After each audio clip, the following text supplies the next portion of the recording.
On a freezing night, deep in the remote Alaskan wilderness, a lonely man heard soft scratching at his door. He expected wind, maybe snow, but what waited outside would change the course of his life, and perhaps the fate of an entire species. The story begins. Snow fell coldly in the mountains of Alaska, where life seemed to be frozen under the harsh cold.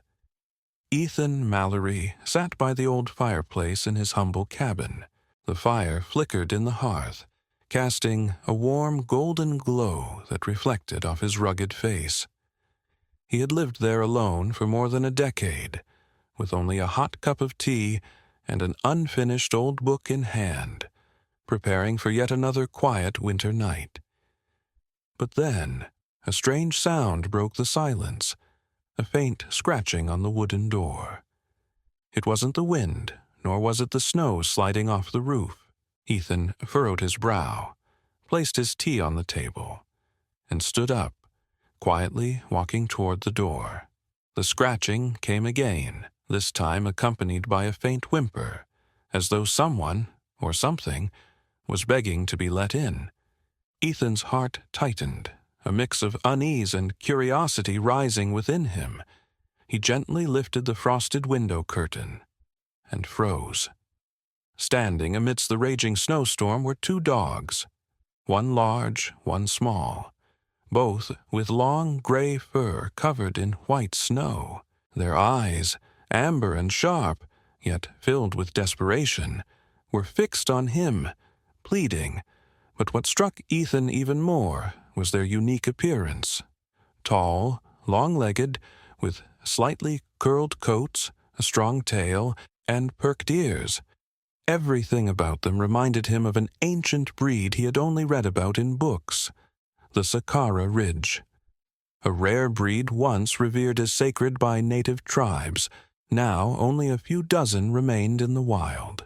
This breed was on the brink of extinction, endangered by the harsh climate and human destruction. Looking at these creatures shivering in the brutal cold, Ethan couldn't turn away. They didn't growl, they didn't bark, they didn't show the wild savagery one might expect from a desperate wild animal. Instead, they stared at him, not as strangers, but as if he were the last light in a blizzard. After hesitating for a moment, he opened the door. The cold air rushed in like a blade against his skin, but the two dogs didn't hesitate. They silently stepped in, their weak steps leaving prints on the snow-covered floor. Ethan shut the door behind them, blocking the wind, and stood still, watching as the two creatures quietly trembled by the fireplace. In that moment, he knew. Tonight would be unlike any other night for the rest of his life. Ethan stood silently for a few seconds, watching the two strange creatures shivering in the dim light of the oil lamp. The wind howled outside, reminding him that life in this mountain range was fragile, easily buried beneath the snow after a single night. Though he had always been cautious and lived a secluded life, his heart couldn't turn away, and so, despite all his instincts warning him that wild dogs could be dangerous, that he lacked veterinary knowledge, and that bringing wild animals into the house could cause trouble, Ethan still opened the door. Not just the wooden door of the cabin, but the door to his heart as well. The two dogs entered, their steps heavy, as if every joint in their bodies ached from the cold. The small house quickly filled with the scent of damp earth and melting snow. Their breath was visible in the increasingly warm air, fragile, yet stubborn breaths of life. Ethan knelt near the fireplace, careful not to approach too closely to avoid startling them. The larger dog, tall and muscular, stood protectively in front of the smaller companion, as if by instinct. Its golden eyes locked onto Ethan's, never wavering even for a second. But there was no growling, no barking. Just the silent vigilance of a creature that had suffered but still held on to hope. Slowly, Ethan backed away, pouring some warm water into a metal bowl and setting it down beside the fire. He then moved into the kitchen, rummaging through the fridge and pulling out some smoked deer meat from the previous hunting season. It was a precious food during winter, but at that moment there was nothing more valuable than the fragile lives trembling in front of him. When the two dogs began to lick the water and cautiously eat the first pieces, Ethan noticed that the smaller one, thin and weak, was limping. Each time it stepped with its right rear leg, its whole body seemed to flinch. He held his breath, trying to get a closer look through the snow-matted fur. A bruise, likely from a collision or possibly from a trap. Though it wasn't bleeding, it was enough to keep it from standing for long. "Looks like you're hurt, little one," Ethan whispered, his voice soft like the wind. "I don't know if I can help, but I'll try." Under the flickering firelight, he prepared a spot with an old blanket near the stove, adding a few larger logs to keep the warmth through the night. When Ethan gently approached, the larger dog gave a low growl from its throat, but did not move closer. Its eyes seemed to say, "I'm watching you, but if you're good, I'll let you try." He was even more careful, not touching them, only sitting to the side. After a few minutes, the smaller dog, tired and in pain, slowly dragged itself to the blanket, lying down with a soft wheeze.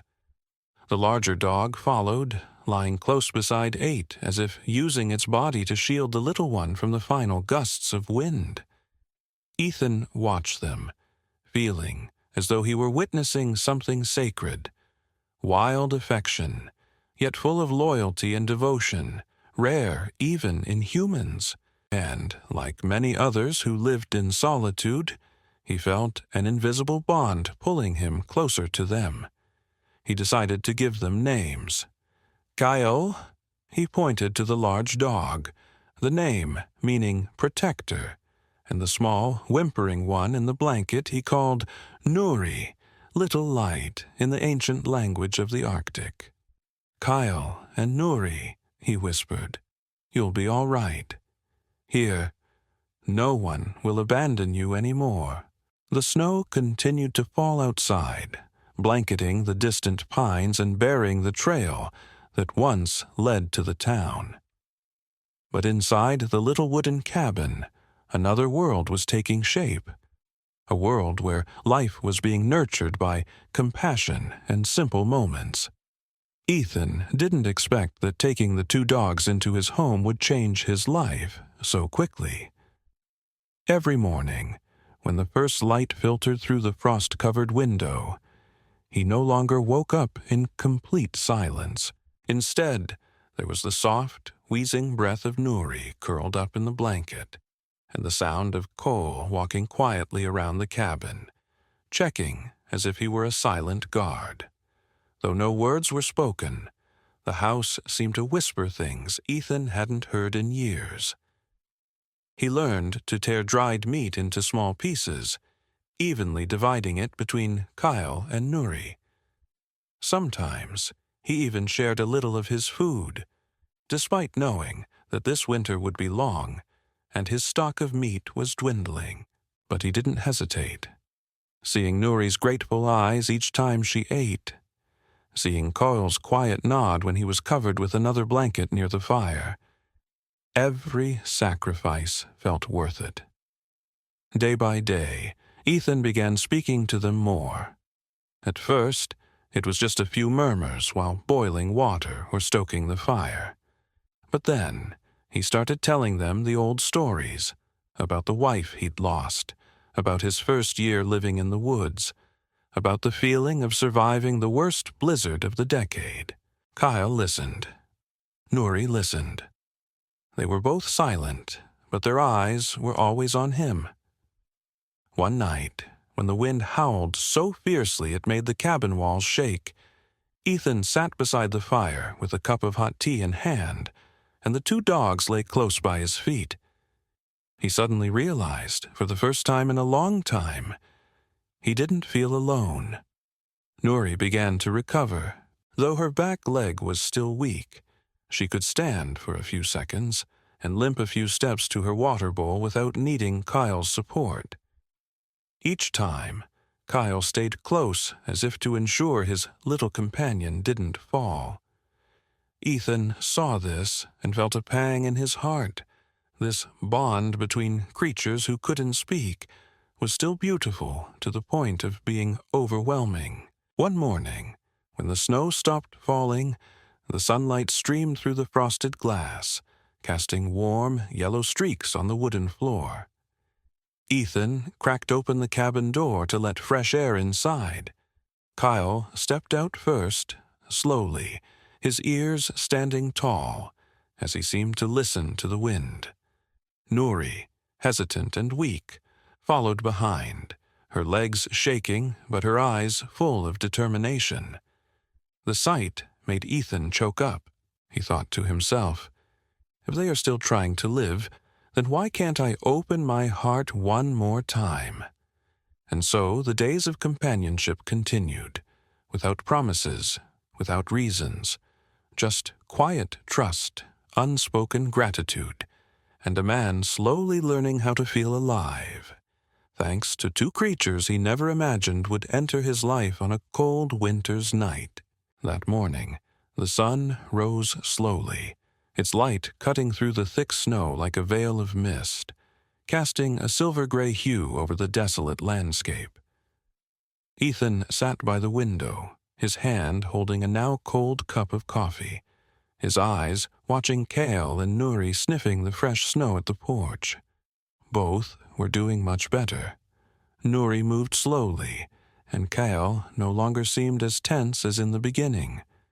Ethan felt peaceful, until he saw a figure in the thick, snow-covered night of the Alaskan mountains, where life seemed frozen under the cold that reached minus dozens of degrees.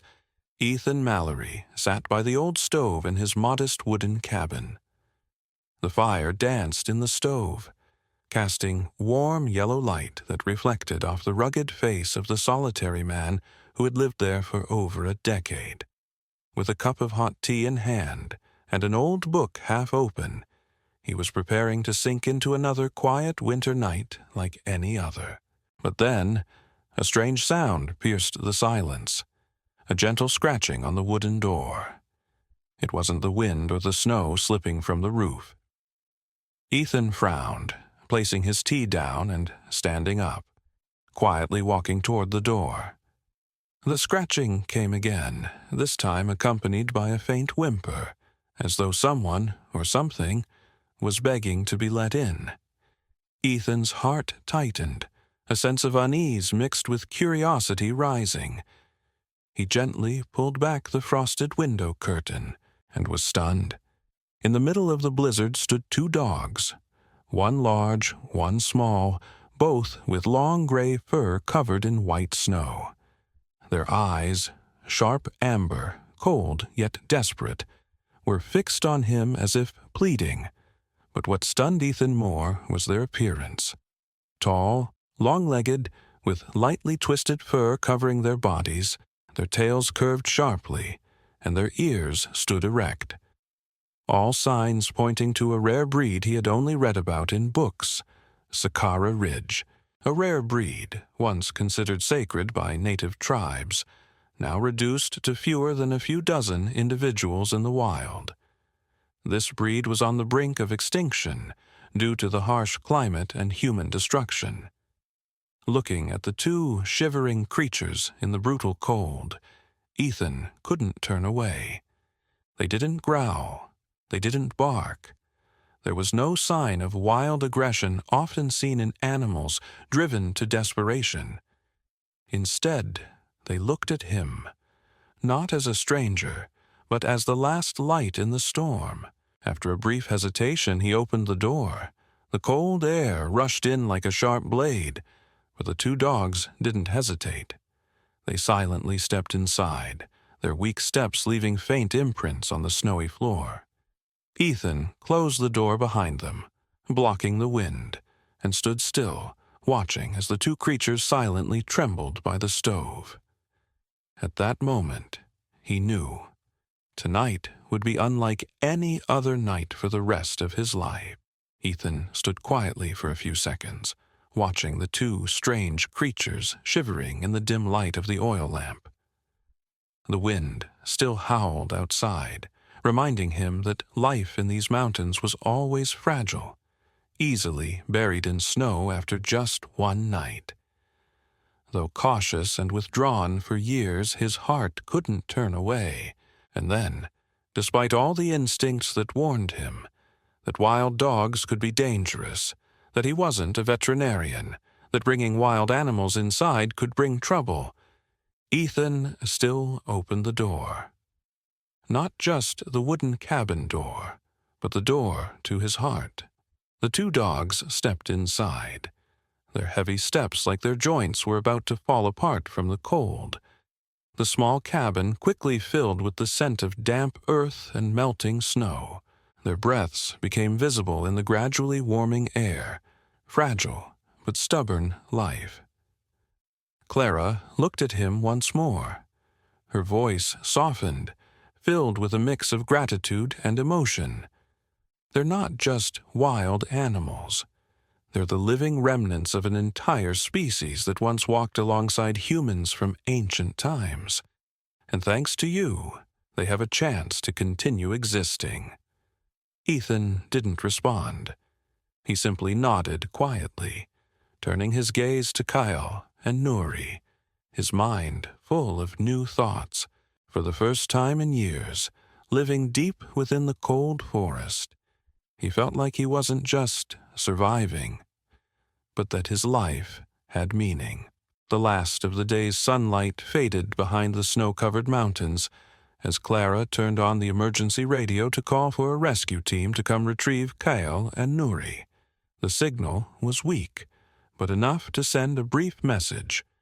2 Sakara Ridge individuals found, requesting support. Bad weather approaching. Ethan stood by the window, his worried eyes fixed on the darkening clouds gathering on the horizon. He knew the signs of the mountains, and the clouds weren't just a normal snowfall. It was a snowstorm. A big one was coming. Clara turned off the communication device, her voice becoming more serious. "We have to leave immediately if we want to get out of here safely." Ethan nodded quietly. He had lived too long in the wilderness not to understand what was coming. 2 hours later, a specialized snowmobile from the rescue team approached the cabin. 3 people, Clara, Ethan, and a technician named Marco, began loading Kyle and Nuri onto the snowmobile carefully and gently. Kyle was strong, but Nuri was still weak, though it was able to walk. Its small legs trembled as they placed it onto the padded sled. The team didn't get very far. The wind started howling like a scream rising from the earth. The snow stung their faces like cold, sharp lashes. The sky turned into a swirling white mist, obscuring any traces ahead. Maps, GPS, all became useless. Clara gritted her teeth. "We can't continue. If we keep going in these conditions, both humans and dogs will die." Ethan decided. "There's an abandoned research station to the west, about half a mile away. We'll set up camp there." The group turned around, trying to steer the snowmobile through the blizzard. Marco shone the headlights through the thick snow ahead, which hung like a moving white curtain.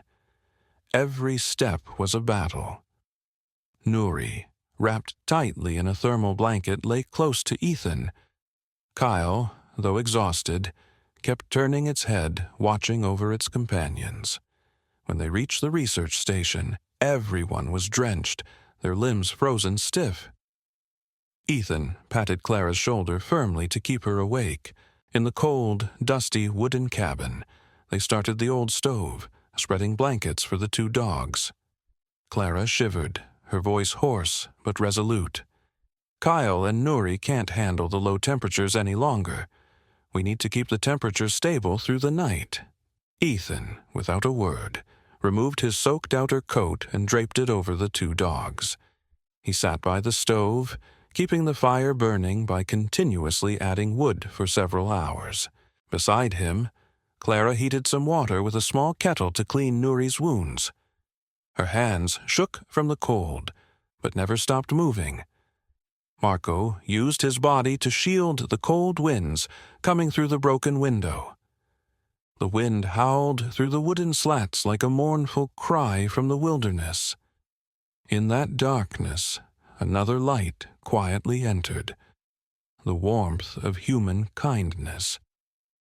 Each of them did everything they could for the two creatures lying weakly on the old rug. The night stretched on endlessly. Ethan dozed off without realizing, his head resting beside Kyle. When he woke up, it was almost dawn. The snow was still falling, but the wind had calmed. Clara was asleep beside Nuri, her lips moving as if still calling out the names of the two dogs in her dreams. Marco lay stretched out by the door, clutching the radio as if it were a blanket. Kyle stirred slightly. For the first time in hours, it opened its eyes. The intelligent amber eyes locked on Ethan, and it blinked lightly as if signaling, "We're still here." Ethan reached out and gently stroked its soft fur. Beside him, Nuri breathed steadily, its wound kept dry. Both had survived the longest night of their lives, and Ethan knew, no matter how fierce the storm, as long as humanity remained, there was always hope. The following day, the sun peeked through the thick gray clouds, casting a dim, pale yellow light onto the ground. The snowstorm released its grip on the mountains. The space outside the research station was strangely silent. Only the sound of melting snow dripping from the wooden roof and the occasional breeze brushing through the bare branches of trees. Ethan gently pushed open the wooden door and stepped outside. The snow from the previous night had piled up to knee-height, but he still decided to check around the station. Not far away, he spotted faint footprints, not human, nor deer or fox, but dog tracks, smaller than Cale's, yet deep, showing a weary step. His instincts urged him to follow the trail. The cold wind hit his face, and snow stuck to the edges of his coat. But Ethan didn't turn back. He took a few more steps through the snow-covered clearing until he saw a small figure standing precariously at the edge of the forest. A dog. Its body was thin, its gray fur matted, and its ears drooped from exhaustion and the cold. It looked at him, no barking, no running away, just standing still as if waiting for a signal. Ethan slowly crouched down, not approaching, but gently calling out, "Come here. It's okay." At first, the dog just blinked, but then, from afar, a bark echoed. It was Coral, a bark not loud but clear, like a familiar call from long ago. Nuri barked along, her voice hoarse but filled with emotion. The small dog trembled. Its ears perked up slightly, and then it began to take cautious steps toward Ethan. When it got close, it didn't look at him. Instead, it rushed past him, charging straight toward the cabin. Ethan turned and ran after it, his heart pounding. When they reached the cabin, Clara was sitting by the stove while Kyle and Nuri had already gotten up. And then they met in the middle of the room. The three dogs silently touched noses, then nuzzled their heads together, making soft sounds like whispers. Not a word from anyone. They stood silently, witnessing a rare and sacred moment. Nuri nuzzled her head into the new dog's belly, letting out a soft whimper as if releasing all the pain from the days of separation. Kyle stood beside them, lowering his head and wrapping his tail around his friends as if protecting them. And the third dog, the lost one, lifted its head and looked at Clara with bright eyes as if saying, "I've found my home." Clara couldn't hold back her tears. Her voice cracked. "That's Aira, the last female. We thought she wouldn't survive the storm." Ethan watched the 3 dogs curl up together next to the fire, their fur blending like a warm blanket in the harsh winter. The last 3 members of the Sakara Ridge breed, no longer alone, no longer lost, but a complete family. In that simple moment, they all, humans and dogs, understood that they had just witnessed a miracle, a family reunited in the freezing winter, and a story they would never forget. 3 days after the reunion, the sun finally broke through the clouds. The first rays pierced through the thick layers, reflecting a soft, pale yellow onto the snowy ground. The road to the conservation center was finally cleared. The heavy snowmobiles grumbled as they climbed the snowy slopes, and the team prepared for the journey to take the 3 Sakara Ridge dogs to the official rescue center. Ethan stood in front of the cabin, silently watching Clara and the research team prepare the large transport crates lined with warm blankets. Kyle, Nuri, and Ira were resting by the fire, as if they knew a new journey was about to begin. Clara walked up to him, her face brighter than the previous days. She held a folder, inside which was a framed photograph of all 3 Sakara Ridge dogs. "We've reported to the center. This morning, the announcement came. The Sakara Ridge breed is officially removed from the completely endangered list." She paused for a moment, her gaze deepening as she looked into Ethan's eyes. "And the credit goes to you." Ethan nodded slowly, feeling both pride and a quiet sadness.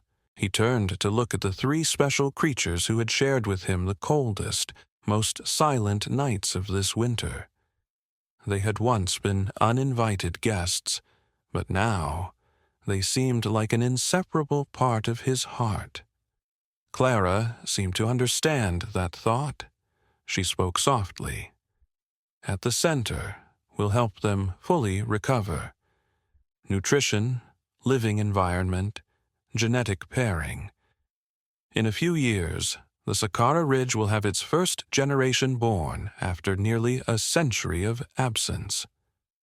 So, they will have the chance to live according to their wild instincts?" Ethan asked, his voice deepening. "Not just live, but continue to exist, thanks to you." For a moment, Ethan didn't respond. He moved closer to the dogs. Kyle raised his head to look at him, his amber eyes reflecting an expression that even humans sometimes struggle to convey: understanding, gratitude, and a hint of regret. Ethan sat down and placed his hand on its head. His hand trembled, not from the cold, but because he knew the moment of goodbye had come. "You guys will soon have a new home," he whispered, his voice breaking. "Not this little wooden cabin, but a place big enough for your future." Kyle gently licked the back of his hand. Nuri nuzzled Ethan's leg, and Ira curled up close to him, as if trying to keep the last bit of warmth. As the rescue team placed them into the transport crates, they didn't resist. They only turned their heads to look at him. Their gaze was calm and peaceful, but more profound than any farewell words. The snowmobiles started moving. Ethan stood outside silently until the vehicles disappeared behind the pine trees at the bottom of the hill. The wind blew gently, the snow drifting as if waving goodbye. Clara turned back and placed her hand on his shoulder. "You can visit any time. The center will always be open to you, not as a guest, but as the quiet hero who kept hope alive for an entire species on the brink of extinction." Ethan smiled slowly but steadily. "I will visit, not as their owner, but as a friend." That late afternoon, Ethan's cabin returned to silence.